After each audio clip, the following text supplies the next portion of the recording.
આક્રોશની આગ તો વૈષ્ણવ સંપ્રદાયમાં પણ જોવા મળી રહી છે અને તેનું કારણ બની છે એક ફિલ્મ.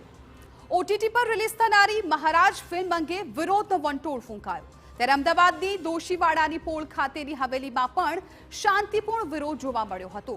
આ ફિલ્મને લઈને વૈષ્ણવ સંપ્રદાયના ગોપીનાથજી ગાદીના વૈષ્ણવો વિરોધમાં ઉતર્યા છે અને સાથે જ એક દિવસના પ્રતિક ઉપવાસ પર બેઠા છે.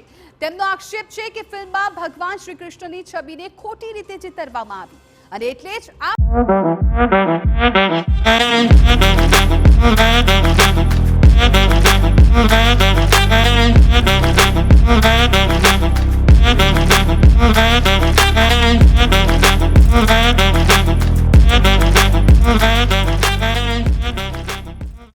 ફિલ્મને રિલીઝ ન કરવા દેવાની તેમની માંગ છે.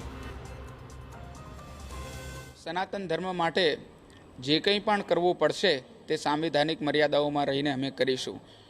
આ ફિલ્મ કોઈ પણ પ્રકારે રિલીઝ ના થાય એવો અમારો પરમાગ્રહ છે. નહીંતર વલ્લભ સંપ્રદાય સાથે સાથે મળીને વૈષ્ણવ સંપ્રદાય સાથે સાથે સમગ્ર સનાતન ધર્મ કે જેનું આમાં અપમાન થઈ રહ્યું છે તે બધા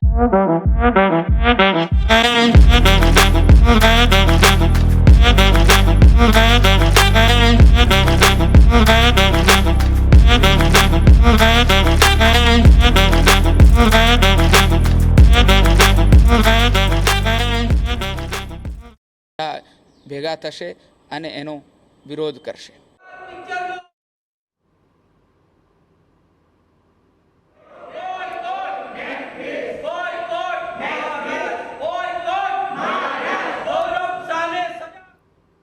વૈષ્ણવ આચાર્યોનું કહેવું છે કે આ ફિલ્મ કોઈ પણ પ્રકારે રિલીઝ ન જ થવી જોઈએ.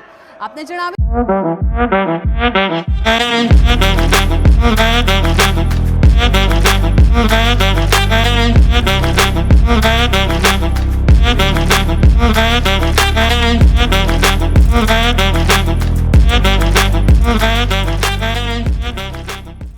દઈએ કે હાલ ગુજરાત હાઈકોર્ટે ફિલ્મની રિલીઝ પર સ્ટે મૂકી દીધો છે.